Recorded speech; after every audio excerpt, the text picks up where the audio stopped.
स्वागत है आप सभी का आपके अपने यूट्यूब चैनल टारगेट विद ईमान में। बहुत सारे अभ्यर्थियों का एक फ़ोन आ रहा था, मैसेज भी आए हैं कि सर हमारा नंबर जो है कट ऑफ से ज़्यादा है और हमारा जो है सिलेक्शन नहीं हो पाया, उसका कारण क्या है? भाई ऐसा क्या कारण रहा ये तो आप भी लोग देख सकते हैं, हम तो नहीं बता पाएंगे क्या कारण रहा है, ठीक है। लेकिन कुछ जो कारण हो सकते हैं आपको उनमें से आपको चेक करना पड़ेगा, तभी आपको वो कारण नज़र आएगा कि क्या हो सकता है, ठीक है। तो बढ़ेंगे वीडियो में, लेकिन उससे पहले अगर आपने चैनल को अभी भी सब्सक्राइब नहीं किया है तो सब्सक्राइब कर लीजिएगा। बढ़ते हैं यहाँ पे वीडियो में। सबसे पहले हम लोग बात करेंगे कि जो कट ऑफ गई हुई थी उसको हम लोग एक बार यहाँ पे फिर से देखेंगे। जनरल की अगर हम लोग बात करें 48.75 गई हुई है, एससी की कट ऑफ 38.75 गई है, अनुसूचित जनजाति में 34.50 गई है और ओबीसी की जो है 42.75 गई है, ईडब्ल्यूएस में 38.50 गई हुई है, ठीक है। ये यहाँ पे कुछ कट ऑफ है। फिर यहाँ पे अगर हम लोग देखें स्वतंत्रता सेनानी जो है वहाँ पे 16.50 गया हुआ है। दिव्यांगजन में जो भी ये अलग अलग होते हैं उसमें ये कट ऑफ यहाँ पे गई हुई है और डीडब्ल्यू में ये गई हुई है, ठीक है। ये कुछ चीज़ें थी। दो चीज़ें और यहाँ पर सबसे ज़्यादा महिलाओं का भी फ़ोन आया हुआ है कि महिलाओं की अलग से इन्होंने क्यों नहीं जारी की। इन सभी चीज़ों के बारे में बात करेंगे। सबसे पहले हम उन लोगों के लिए बात कर लेते हैं जिन लोगों का ये है कि हमारे कट ऑफ से ज़्यादा नंबर है। जैसे कुछ लोग कह रहे थे कि हैं तो वो ओबीसी में, लेकिन उनके नंबर जो हैं जनरल में जो नंबर आए हैं उससे भी ज़्यादा हैं। जैसे एक भाई साहब हैं, उनके नंबर लगभग 55 पॉइंट कुछ हैं, ठीक है। कुछ ऐसे भी हैं जिनके 52 हैं, किसी के 50 हैं, इस तरह से ओवरऑल हैं। यही चीज़ ओबीसी में है, किसी के 45 हैं, किसी के 48 हैं, किसी के 50 हैं और उन लोगों का सिलेक्शन नहीं हुआ। इसी प्रकार के इसमें एससी में भी हैं, ठीक है। तो ओवरऑल हम ये समझ लेते हैं कि कट ऑफ जितनी गई हुई है उससे ज़्यादा उनके नंबर हैं और सिलेक्शन नहीं हुआ। उसका कारण क्या हो सकता है, ठीक है।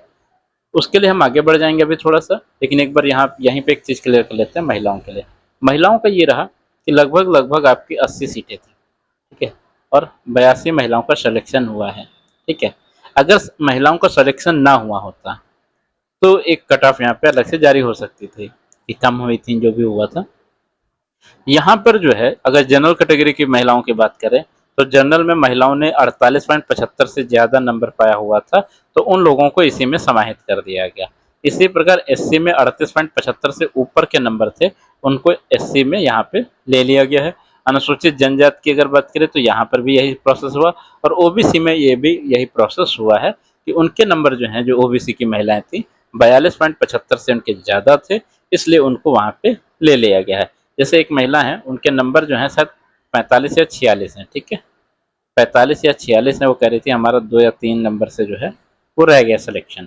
तो बात ये है कि आपकी जो साथी हैं महिलाओं में, उनके नंबर आपसे ज़्यादा थे, उनको वहाँ पे ले लिया गया है, ठीक है। ऐसा नहीं कि महिलाओं की सीट खाली गई है। यहाँ पे इसीलिए जो महिलाओं की जो कट ऑफ है वो इसलिए नहीं निकाली गई क्योंकि वो सारी की सारी महिलाएं इन नंबरों से ऊपर थी, तो उनको यहाँ पे ले लिया गया है, ठीक है। तो एक तो ये महिलाओं का हो गया, दूसरा हो गया यहाँ पर जो कट ऑफ है उससे ज़्यादा जो नंबर लोगों के आए हुए हैं उसके क्या क्या कारण हो सकते हैं हम आपको यहाँ पे बताते हैं। सबसे पहले आपको करना क्या होगा, दो चार चीज़ें उनको आप लोग नोट करिएगा और देखिएगा।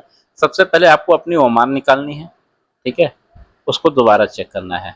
आपको आंसर की डाउनलोड करनी पड़ेगी, साइट से ढूंढना पड़ेगा। अगर अभी हम देखेंगे मिल जाएगा तो हम डाल देंगे ग्रुप में, ठीक है। आपको ओमार चेक करना, अभी हम ओमार की कॉपी हमने लगा रखी है, उसमें हम आपको दिखाएंगे।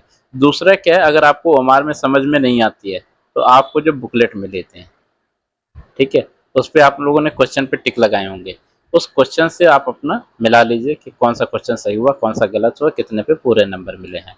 इतनी चीज़ें रहेंगी। उसके बाद आपको क्या करना है, अपने डॉक्यूमेंट जो हैं वो चेक करने हैं, ठीक है। आपको अपने डॉक्यूमेंट्स चेक करने हैं। डॉक्यूमेंट्स में क्या करना है, 10th वाला चेक करना है, 12th चेक करना है, डीएसपी को चेक करना है, आपने जो इंटर्नशिप कर रखा है उसको यहाँ पे चेक करना है और साथ में जो आपका रजिस्ट्रेशन हुआ है उसको चेक करना है। 100% में हम आपको बताएं तो आपका 10th में और 12th में कोई दिक्कत नहीं आएगी, ठीक है। फंसेगा कहाँ पे, जिन लोगों ने डीएसपी किया हुआ है, ठीक है, और उन्होंने पेपर दिया है, ठीक है, पेपर दे रखा है। पेपर कब दिया हुआ है, जब आपका लास्ट डेट निकल चुकी है उसके बाद आपने पेपर दिया हुआ है। ऐसे लोग भी आपके होंगे उसमें जिनके नंबर अच्छे आए हुए होंगे और सिलेक्शन नहीं हुआ है, ठीक है।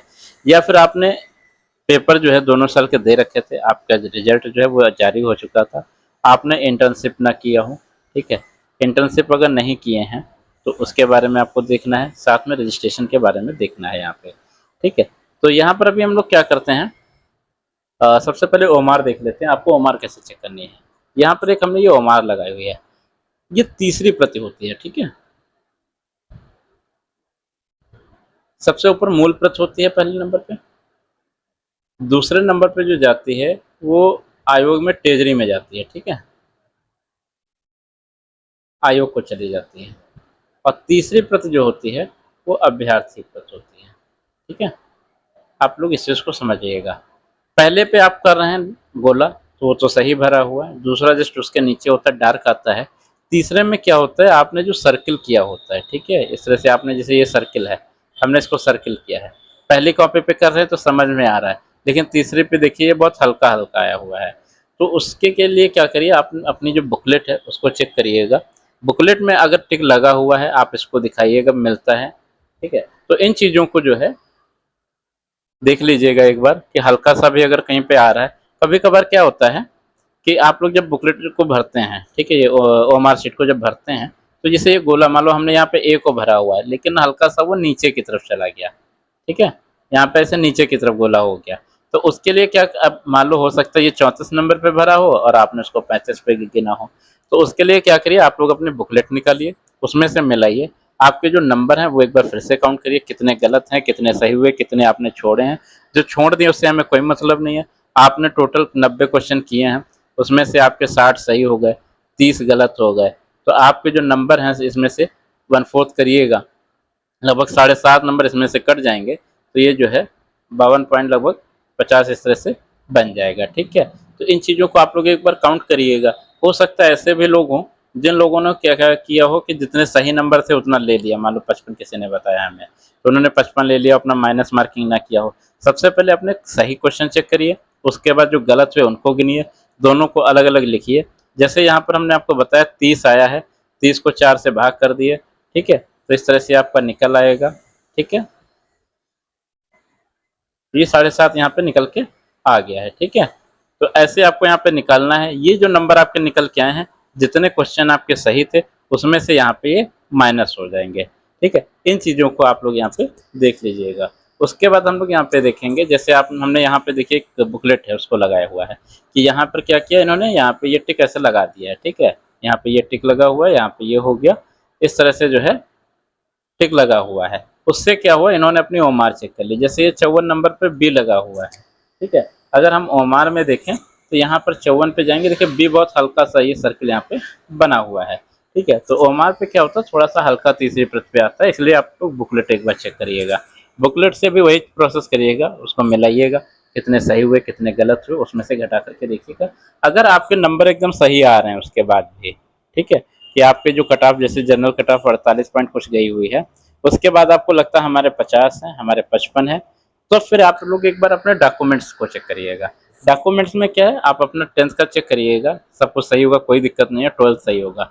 फिर बचेगा डीएचपी आपका जो है, उसमें देखिए नीचे सेकेंड ईयर की मार्कशीट पे डेट लिखी हुई होगी, वो डेट आपकी कब की होनी चाहिए, 19 जुलाई 2024 से पहले की होनी चाहिए। अगर इससे इसके बाद की है तो इसीलिए आप यहाँ पे बाहर हुए होंगे। अगर आपका ये सब कुछ सही है तो आपको अपना जो इंटर्नशिप है वो देखना है। आपका 3 मंथ का जो है आपका इंटर्नशिप जो है वो कंप्लीट हुआ था कि नहीं हुआ था। बहुत लोगों में ये दिक्कतें आई हैं, शायद जो प्रोविजनल भी आया है वो इसीलिए आया है इस इंटर्नशिप को लेकर के। ठीक है, इस चीज़ के लिए यहाँ पे अभी आप लोगों को बुलाया जाएगा।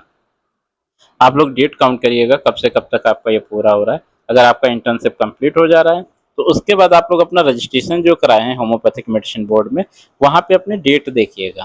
ठीक है, कि आपका जो रजिस्ट्रेशन है वो 19 जुलाई 2024 से पहले का होना चाहिए। अगर उसके बाद का है तो फिर आप यहाँ पे बाहर हो चुके होंगे, उसमें आप कुछ भी नहीं कर सकते हैं। अब बहुत लोग कह रहे थे सर हम एक आरटीआई डाल देते हैं, बिल्कुल डाल सकते हो, उसमें कोई वो नहीं है। उसके लिए हम शाम को एक अलग से वीडियो बना देंगे या कल एक बना देंगे कि कैसे आप अपने आरटीआई डाल सकते हैं, कैसे आप उसको प्रश्न पूछ सकते हैं, कैसे आपको रजिस्ट्रेशन करना है। ये प्रोसेस आपको अपने लिए करना होगा, कोई दूसरा मांगेगा तो नहीं दिया जाएगा। ठीक है, तो यहाँ पर अब आपको क्या करना है, आप इन सभी चीज़ों को देख लीजिएगा। अगर आपको लगता है कि हमारा जो है हाई स्कूल सही है, 12th सही है, डीएसपी सही है, इंटर्नशिप सही है, रजिस्ट्रेशन सही है और नंबर हमारे कट ऑफ से ज़्यादा हैं, तब आप लोग जाइए आयोग को। ठीक है, आयोग में जाइए, अपने सारे डॉक्यूमेंट्स लिख के जाइए, वहाँ पे बात करिए कि हमारा नंबर जो है इतना बन रहा था, हमने दोबारा भी अपनी आंसर की मिला ली है और हमारे सारे डॉक्यूमेंट्स भी सही हैं, फिर भी हमारा चयन नहीं हुआ है। फिर वहाँ पे क्या होगा, आयोग आपको वहाँ से भगा देगा। ठीक है, आयोग अब क्या करेगा, आपको अपनी बात रखने का मौका नहीं देगा। आप जाओगे, कहेगा हाँ ठीक है, कुछ कमी होगी इसलिए यहाँ पे कर रखा है। तब आपके लिए आप एक बनता है आरटीआई। ठीक है, एक बार आप लोग आयोग जाइएगा जरूर। आरटीआई में आप अपने मार्क्स को मांगिए कि हमारे कितने नंबर यहाँ पे आए हुए थे और अगर हमें बाहर किया गया तो किस कारण बाहर किया गया, यहाँ पे इस चीज़ के बारे में पूछ सकते हैं।